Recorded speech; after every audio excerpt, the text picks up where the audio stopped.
The night sky above Idaho sparkled with stars when Sheriff Jack Miller first saw the strange lights. He was driving his patrol car along a quiet country road, checking on the small farms that dotted the landscape. At first, he thought they might be shooting stars or satellites.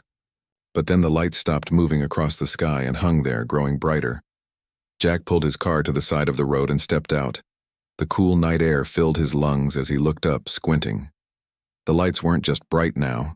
They were getting bigger. "Dispatch, this is Sheriff Miller," he said into his radio. "Are we getting any reports of strange lights in the sky?" Static filled the channel before the dispatcher's voice came through. "Actually, yes, calls are coming in from all over the county. The TV says there are reports worldwide." Jack's stomach tightened. He was a former Marine, and something about this situation felt wrong, very wrong. In Washington, D.C., Secretary of Defense William Clark rushed through the Pentagon's corridors. Aides hurried alongside him, tablets in hand showing the same alarming images. Massive objects entering Earth's atmosphere, not meteors. "Ships. What do we know?" Clark barked as he entered the Situation Room. "Sir, they're positioning themselves above major cities worldwide," a general answered.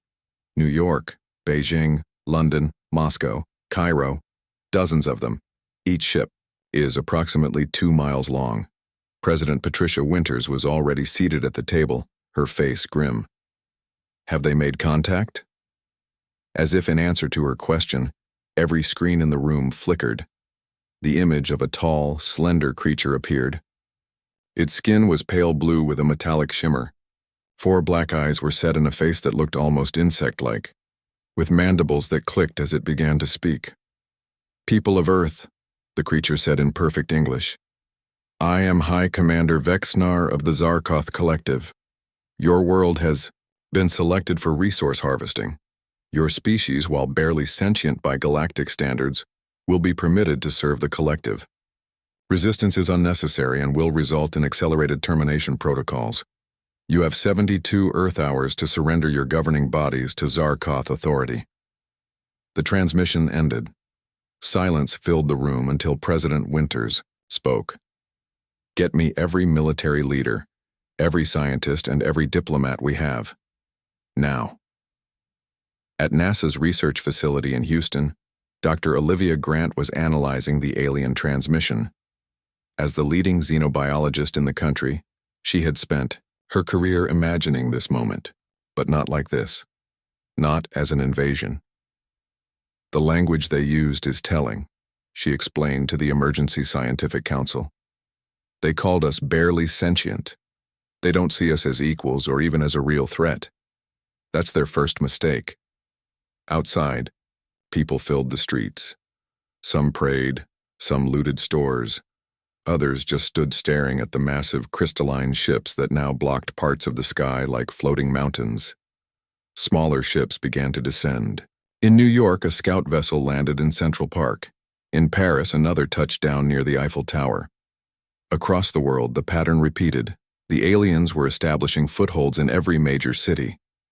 Back in Idaho, Jack Miller was organizing the townspeople. "I want everyone to stay calm and stay together," he told the crowd gathered in the town hall. "We don't know what these things want, but we need to be ready for anything." A bright flash lit up the windows, followed by the sound of an explosion. Jack rushed outside to see a plume of smoke rising from the forest outside town. "Stay here," he ordered, grabbing his rifle from his car. Years of Marine training kicked in as he moved toward the smoke, keeping low and using the trees for cover. What he found changed everything. A small alien craft had crashed, leaving a deep groove in the earth. The ship's strange metal surface was still smoking. As Jack approached, a section of the hull slid open and a Zarkoth soldier stumbled out. It was smaller than the commander from the transmission, but had the same blue metallic skin and 4 black eyes. Purple blood leaked from a wound in its side. It collapsed to the ground, mandibles clicking rapidly in what Jack guessed was distress. Jack aimed his rifle but didn't fire. The alien looked at him, then reached slowly to its belt and removed a small device. It touched something, and the device projected a hologram, a rotating image of Earth with certain areas glowing red. Target, world, it said in broken English. Easy, conquest, not prepared. Jack stepped closer. Looks like you crashed. Not going according to plan, is it? The alien's eyes blinked rapidly. Humans. Primitive. No. Space travel. No. Energy weapons should surrender. Jack knelt down, still keeping his distance. Let me explain something about humans. We don't like being told what to do, especially by folks who come here uninvited. The alien made a sound that might have been a laugh. 17 worlds conquered, all surrendered. Well, Jack said, you haven't tried to conquer humans before. In Washington, President Winters prepared to address the nation. Camera crews set up in the Oval Office as she reviewed her speech one last time. My fellow Americans, citizens of Earth, she began once the red light indicated they were live. Today we face the greatest challenge in human history. An alien force has come to our world not in peace, but with demands for our surrender. They believe we will bow to their superior technology. They believe we will give up our planet, our resources, and our freedom without a fight. She paused, her expression resolute. They are wrong. Throughout our history, humanity has faced countless threats to our survival. We have endured ice ages, and plagues, wars, and natural disasters. Each time we have emerged stronger. We have never surrendered to any force that threatened our existence, and we will not start today. Across America, people watched their screens. In bomb shelters and basements, in living rooms and public squares where giant screens had been set up, they listened as their president continued. I have spoken with leaders from every nation. Today we are not Americans or Russians or Chinese or Nigerians. We are humans and we stand united. We will fight for our world. We may be technologically outmatched, but we possess something these invaders clearly lack: an unbreakable spirit and the fierce determination to protect what is ours. Back in the forest, Jack heard the president's words through his truck radio. The wounded alien was secured in the back seat, weakening but still alive. Jack planned to bring it to Dr. Grant, who was being secretly relocated to a facility not far from his town. The alien knew things, weaknesses, plans, technology, that might help humanity survive. As night fell again, the massive ships remained in Earth's skies. The 72-hour deadline ticked away. But across the planet, humans weren't surrendering. They were preparing. The Zarkoth had made a massive mistake, an enormous one. They had judged humanity by its technology alone, not by its will to survive. They thought conquest would be easy. They were about to learn just how wrong they were. 1 week after the alien ships first appeared, the world had changed. The Zarkoth now controlled most major cities. Their tall, metallic structures rose from city centers, gleaming blue and silver against the sky. Alien soldiers patrolled the streets, their weapons ready to fire at any sign of resistance. But humans did not surrender easily. Dr. Olivia Grant sat in darkness, listening to the sounds of alien ships passing overhead. She had been hiding in an underground lab for 3 days. The government facility where she had been studying the aliens was attacked, and she barely escaped. The door to her hiding place slid open. Olivia reached for a weapon but stopped when she saw a human face. Dr. Grant? I'm Kevin Rodriguez, former Navy SEAL. I'm here to get you out.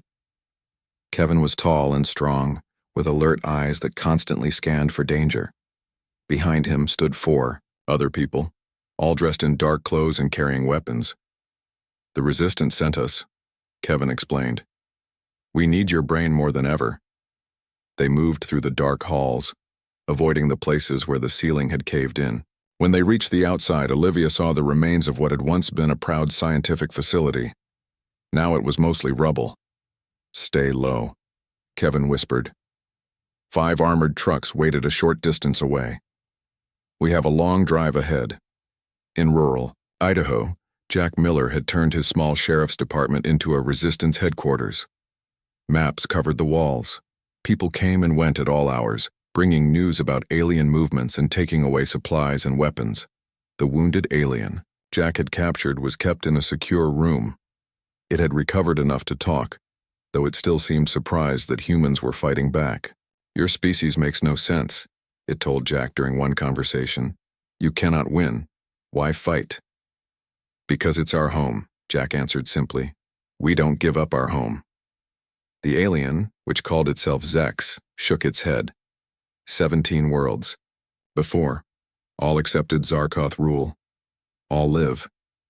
"Well, we're different," Jack said. "You picked the wrong planet to invade." As he left the alien's room, a young deputy ran up to him. "Sheriff, we just got word. The Resistance is bringing Dr. Grant here. They'll arrive tonight." Jack nodded. "Good. We need her to look at our guest." In a college basement in California, Lisa Chen typed furiously on her computer. Around her, other students watched the screens which showed lines of alien code. "I almost have it," Lisa said, pushing her glasses up. "Their communication system uses patterns, different from ours, but still based on math. Math is universal."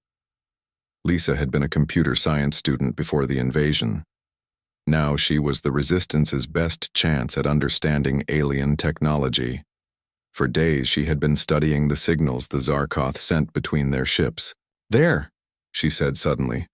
"I got in. I can read their transmissions now." The room erupted in cheers, but Lisa remained focused. "They're talking about us. They don't understand why we keep fighting. It says here that High Commander Vexnar is," she paused, translating carefully, "being questioned by the Zarkoth leaders. They're upset about how long this is taking." One of the other students grinned. "Good. They thought we'd be easy. They were wrong." On the massive mothership hovering above what used to be New York City, High Commander Vexnar stood before a holographic projection of the Zarkoth Supreme Council. "Explain your failure," demanded the largest figure, Supreme Leader Voxlar. "This world should have been ours by now." Vexnar's mandibles clicked nervously. "The humans are unexpected. They refuse to accept their place. They continue to fight even when their cities are destroyed." "Unacceptable," Voxlar hissed. "You promised an easy conquest, a simple harvesting of resources. Instead, we lose soldiers daily to these primitives." "I am implementing harsher measures," Vexnar said. "We will break their will." "See that you do," Voxlar said, "or you will be replaced." After 3 days of careful travel, Kevin Rodriguez's team brought Dr. Grant to Jack Miller's Resistance base. The two leaders met in what had once been the sheriff's office. "So you're the sheriff who caught an alien," Olivia said, shaking Jack's hand. "And you're the scientist who knows more about them than anyone," Jack replied. "Want to meet our guest?" When they entered Zex's room, the alien seemed startled to see Olivia. "You are scientist, from images, high-value target." Olivia studied the alien carefully. "You're healing well. Your kind recovers quickly." "Not from everything," Zex said. "Many soldiers, sick, unknown cause." This caught Olivia's attention. "Sick how?" "Breathing problems, skin lesions, internal failure." After examining Zex and taking samples of its blood and skin, Olivia worked through the night in the makeshift lab Jack's people had set up for her. By morning, she had news. "They're dying from our bacteria," she told Jack and Kevin. "Their world is nearly sterile. They have almost no immune system. Our common germs are deadly to them." Jack's eyes widened. "So we have a weapon they didn't expect." "Nature's weapon," Olivia nodded. "And I bet we can make it work faster." In Washington, D.C., now under alien control, President Winters operated from a mobile command center hidden beneath the city. Through secret communications, she connected with other world leaders who had also gone underground. "The Resistance grows stronger every day," she told them. "From every corner of the world, I hear the same story. The Zarkoth expected us to give up. They don't understand humans." The president of Russia, speaking from a bunker near Moscow, agreed. "My people fight in the streets, in the forests, everywhere. We were enemies before, but now we have one enemy. We need to coordinate our efforts," said the Chinese premier. "One global resistance." President Winters nodded. "I have a plan. We're calling it Operation Trojan Horse. Dr. Grant has discovered the alien's weakness. Now we need to exploit it. everywhere at once. At Lisa Chen's hideout, her computer suddenly lit up with new alien transmissions. She translated quickly, her face growing pale. "They're bringing in a new commander," she told her team. "Someone called Krasvor. He's known for complete enemy elimination." Back at Jack's base, Olivia worked with a team of doctors and scientists who had joined the resistance. Together, they developed a biological agent that would target the Zarkoth but leave humans unharmed. "This could change everything," she told Jack, as they watched the golden liquid fill small vials. "But we need to get it into their ships, their bases, their water systems." Jack picked up one of the vials. "I know just the people to do that. Across the country, across the world, humans prepared for the next phase of resistance. The Zarkoth had expected an easy victory. Instead, 3 months after they arrived, they faced a planet of people who refused to surrender." As the sun set over Jack's base, Kevin Rodriguez checked his weapons. "Tomorrow we start hitting back. Hard." Jack nodded, looking up at the alien. Ships visible in the darkening sky. "They made a mistake coming here, a massive mistake." "Enormous," Kevin agreed. 3 months into the invasion, the Zarkoth were facing problems they never expected. Their soldiers were getting sick. Their computers were being hacked. Humans attacked them everywhere, then disappeared before they could be caught. High Commander Vexnar had been replaced. In his place stood Commander Krasvor, a tall Zarkoth with battle scars across his blue metallic skin. Unlike Vexnar, who had been surprised by human resistance, Krasvor was angry about it. "These humans are nothing but animals," Krasvor told his officers on the mothership. "Yet they dare to fight us. This ends now. Destroy their cities. Break their spirit." In Idaho, Jack Miller led a team of 30 fighters through the night. Their target was an alien command ship that had landed in a field to make repairs. "Remember the plan," Jack whispered as they surrounded the ship. "Team 1 creates the distraction. Team 2 secures the entrance. Team 3 follows me inside to get the ship's computer." The attack happened fast. Explosions on the east side of the ship drew the alien guards away. Jack's team slipped in through a maintenance hatch on the opposite side. Inside, they moved quickly through the strange corridors. "This way," said a young soldier named Frank, who had studied the ship layouts that Lisa Chen had hacked. "The control room should be ahead." They met resistance. 3 Zarkoth soldiers appeared, firing energy weapons that left scorch marks on the walls. Jack and his team fired back with human guns. The noise was deafening in the metal corridors. "They're down," Jack said when the shooting stopped. "Move." In the control room, they found what they came for. Jack plugged a special device into the alien computer. This would copy all the information and send it to Lisa Chen. "We've got 5 minutes before more guards come," Frank warned. But as they turned to leave, a large door opened. Commander Krasvor himself stood there, his 4 black eyes fixed on Jack. "Human vermin," Krasvor hissed. Jack raised his gun, but an energy blast from Krasvor knocked it away. The alien commander was stronger and faster than the others. He grabbed Jack by the throat and lifted him off the ground. "Your resistance is pointless," Krasvor said. Just then, Frank fired his shotgun. The blast hit Krasvor in the shoulder. Purple blood sprayed across the wall. The commander dropped Jack and stumbled backward.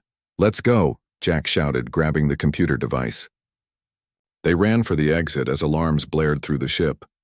In California, Lisa Chen received the data from Jack's mission.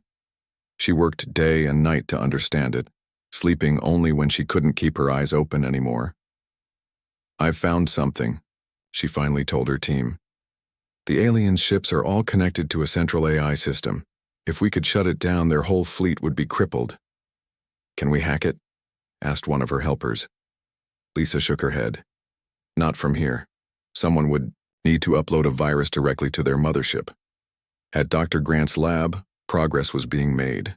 The biological agent she had developed was even more effective than they had hoped.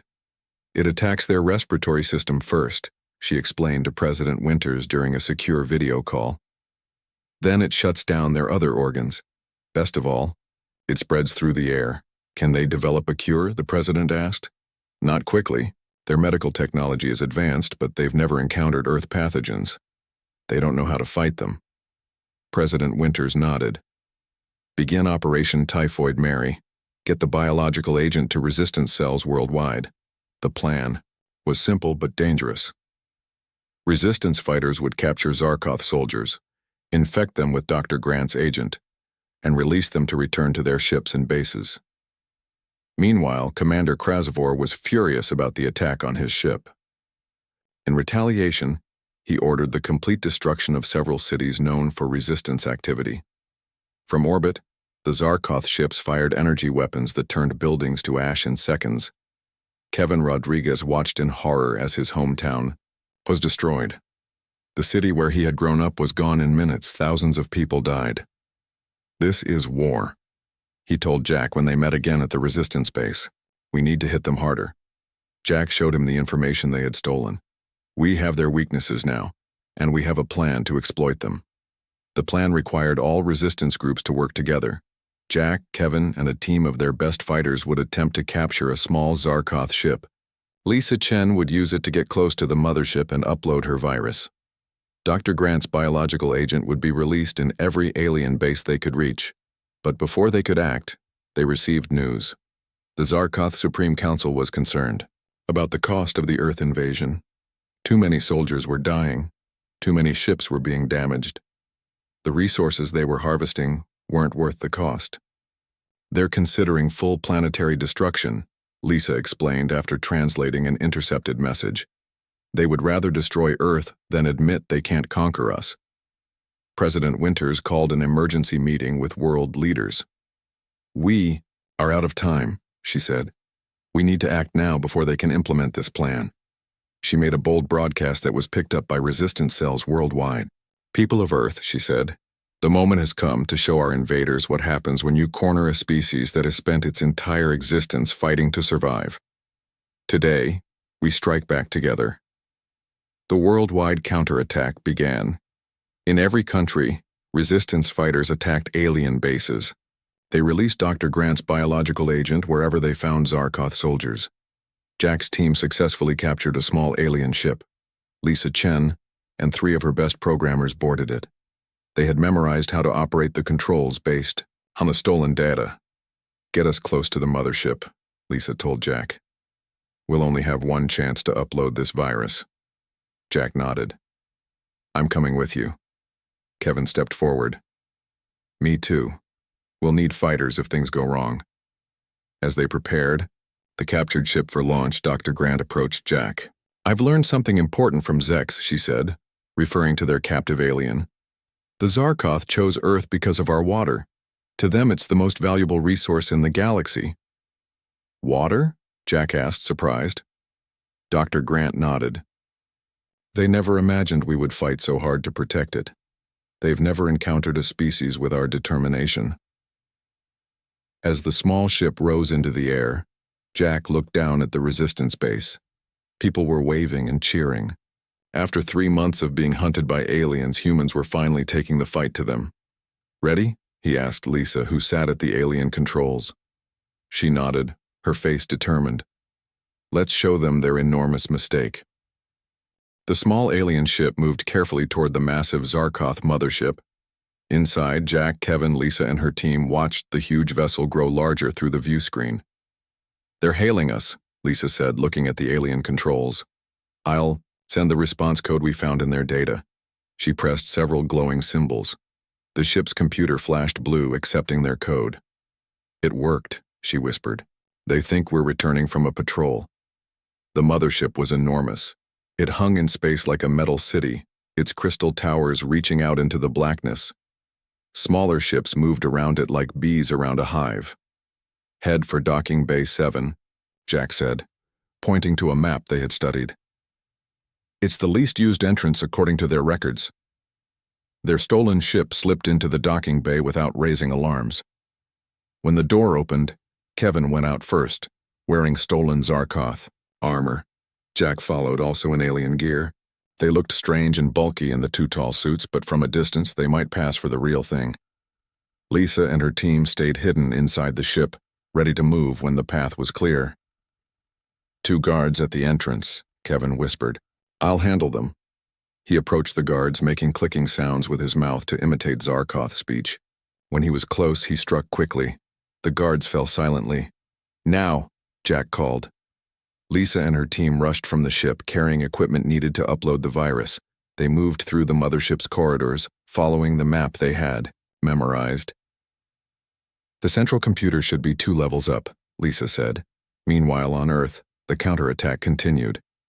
Dr. Grant's biological agent spread quickly among the Zarkoth forces. Alien soldiers collapsed in the streets, unable to breathe Earth's air as the agent attacked their lungs.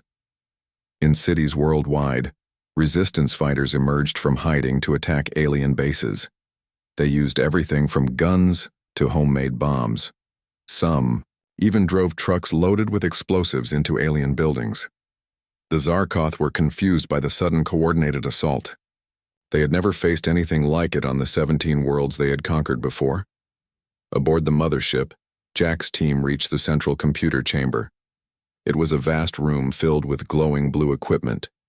In the center stood a column of pulsing light. That's it, Lisa said.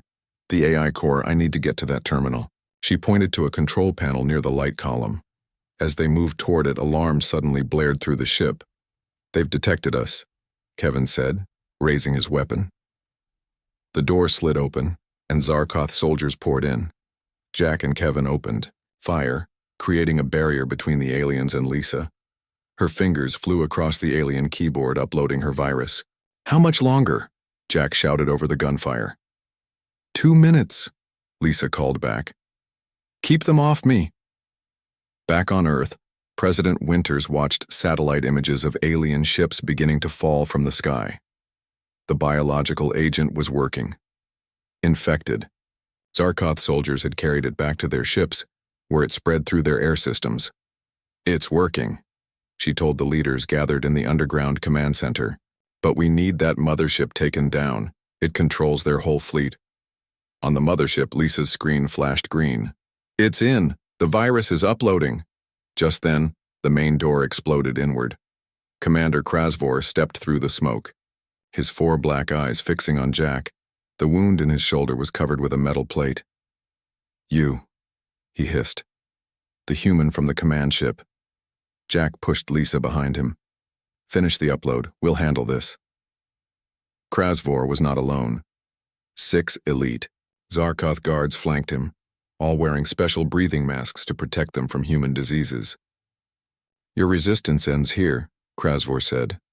But it does not matter. Even now, our terraforming device is being prepared. Soon your world will be transformed.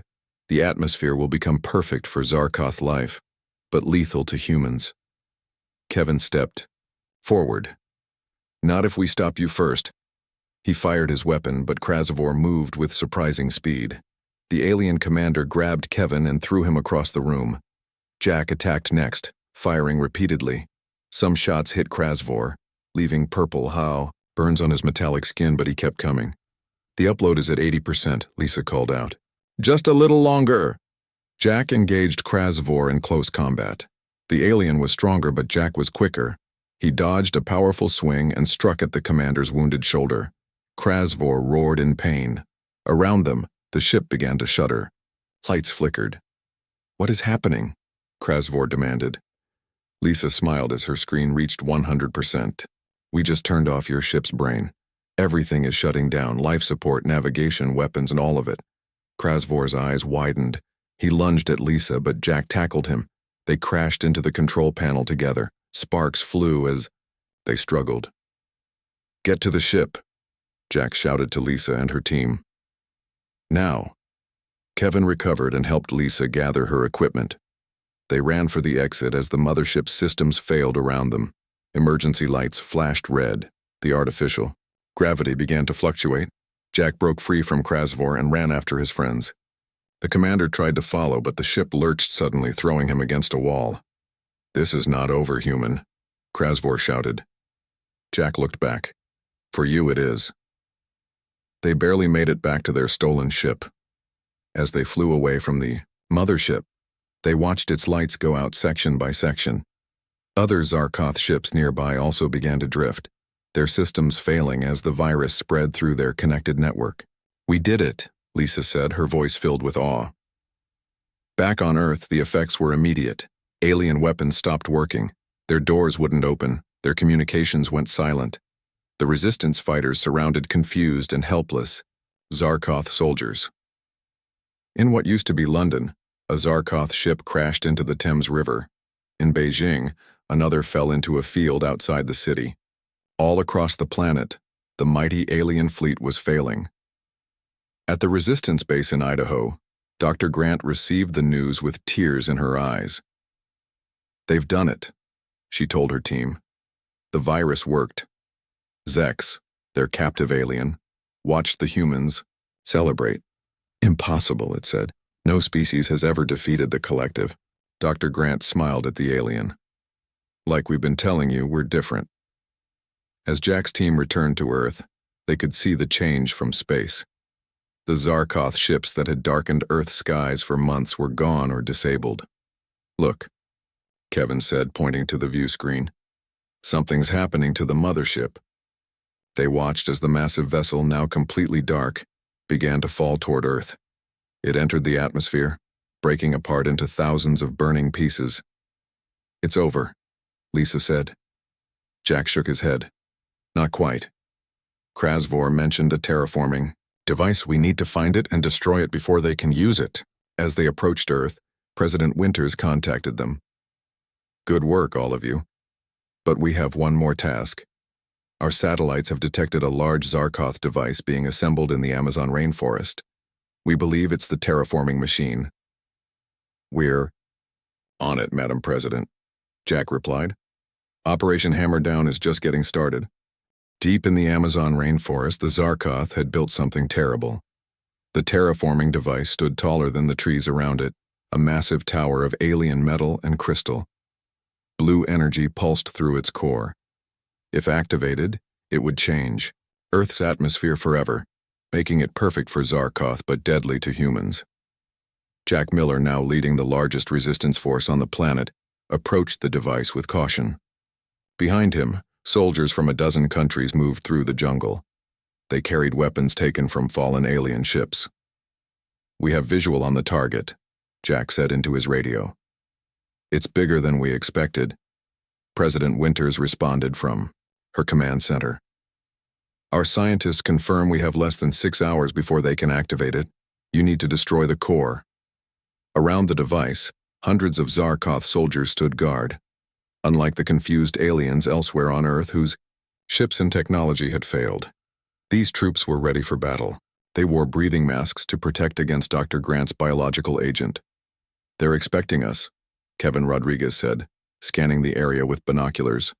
"Krasvor must have warned them." Jack nodded. "Then we don't disappoint them." The attack began at dawn.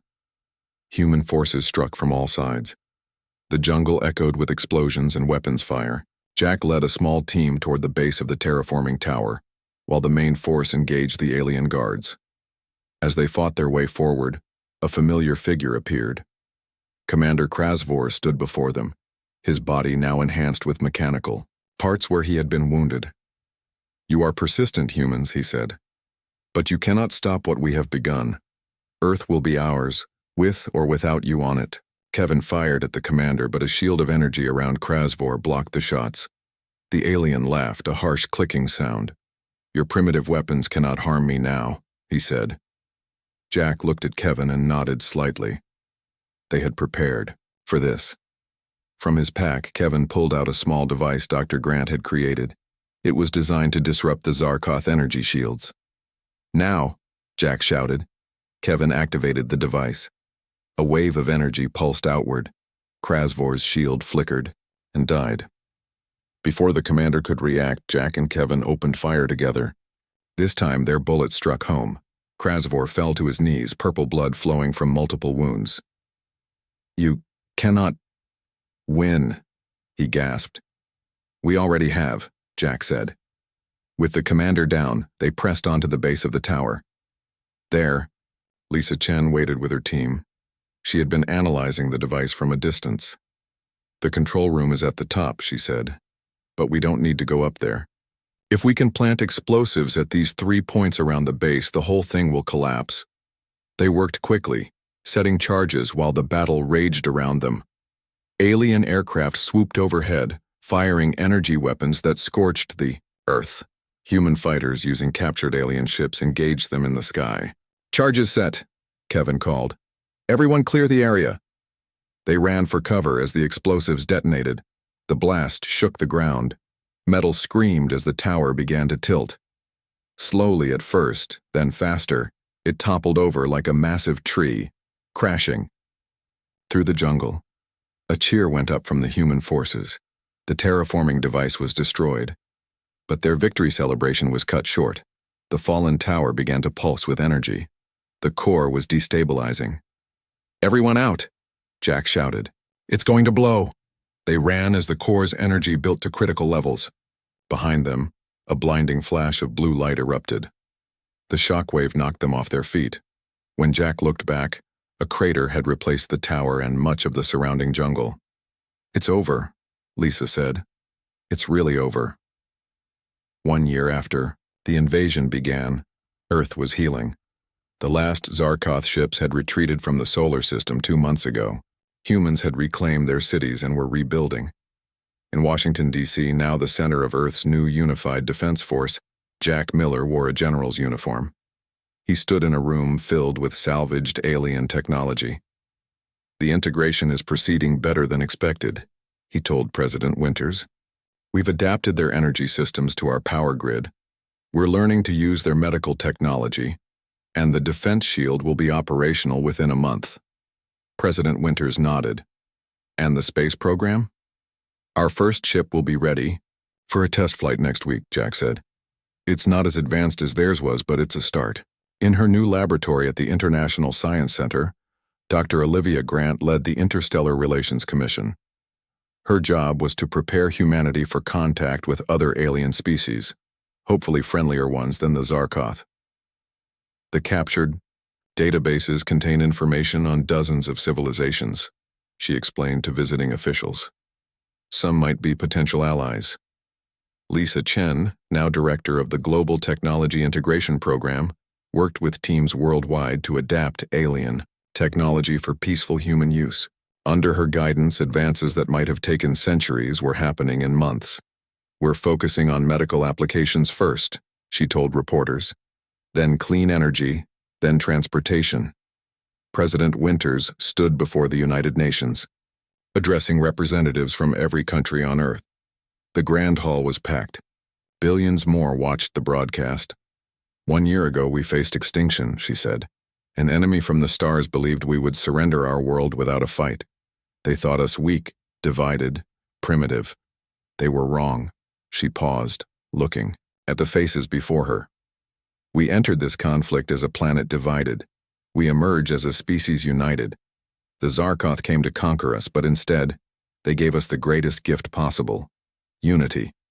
For the first time in human history, we stand together as one people." In orbit above Earth, construction had begun on a defense station. It would be humanity's first line of protection against future threats from space. Kevin Rodriguez, now in charge of space security, watched the construction from a shuttle window. "Never thought I'd see something like this," he said to Jack, who sat beside him. "It's just the beginning," Jack replied. "The alien databases show we're not alone out there. Some of those civilizations might be hostile, like the Zarkoth. We need to be ready." 3 months later, a new ship appeared in Earth's orbit. Unlike the crystal vessels of the Zarkoth, this one was smaller and seemed less threatening. It broadcast a message of peace. The Zarkoth Supreme Council had sent an official delegation to negotiate. Their message was simple. They had misjudged humanity. They sought understanding, and perhaps, eventually, peace. As the alien diplomats were escorted to the United Nations building, Jack noticed a familiar figure among them. It was Zex, the wounded soldier he had captured at the beginning of the invasion. Now Zex wore the insignia of an ambassador. "You have changed since we last met," Zex said when they were face to face again. "We all have," Jack replied. "My leaders, Wish to understand how your species prevailed, Zek said. You are physically weaker. Your technology was less advanced, yet you defeated our greatest fleet. Jack smiled. It's simple. You attacked our home. As humans took their first steps into the galactic community, other civilizations watched with new respect. The species that had defeated the mighty Zarkoth was no longer considered primitive. Earth had earned its place among the stars. The aliens had invaded Earth. It had been a massive mistake. Enormous.